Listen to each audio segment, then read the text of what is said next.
Coach, the Eagles took one win at 17th ranked Wake Forest over the weekend and allowed just 2 runs in the final 2 games from one of the best offenses in the nation.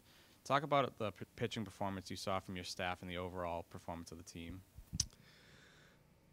Yeah, Mets was dominant on Saturday, and that's that Wake Forest offense is one of the best offenses in college baseball. For him, and then Witt, and then Donald for one pitch, but for those guys to do what they did against that offense was unbelievable.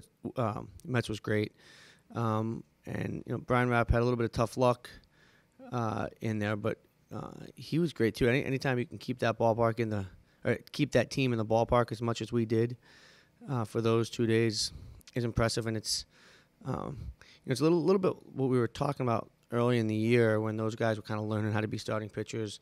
That we thought they both had a chance to be really, really good and really special, and we're starting to see that, over this last month. We're excited to see what they're going to do these last 2 weekends and then into the postseason. So yeah, it was good. It was a good weekend. Those boys did a great job. Senior Johnny Adams was the male recipient of the Unsung Hero Award at Friday's Golden Eagle Awards. Just talk about what he's meant to the program over the last 4 years. I don't think we have enough time to talk about Johnny Adams, the type of kid he is, and character, makeup, integrity, work ethic. It's even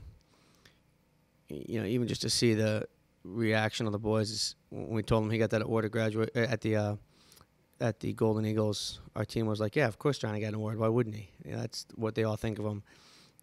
Wearing number 8 the last 2 years, captain.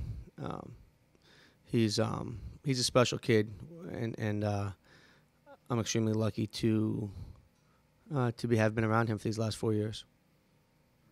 And finally, the Eagles are off for exams this week before hosting Quinnipiac this weekend in 3 non-conference games.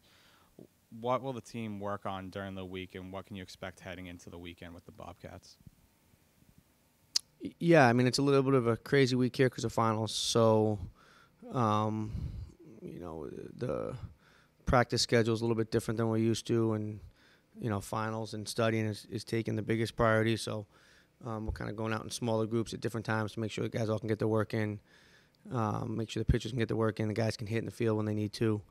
So we're not actually going to be together as a group until Saturday.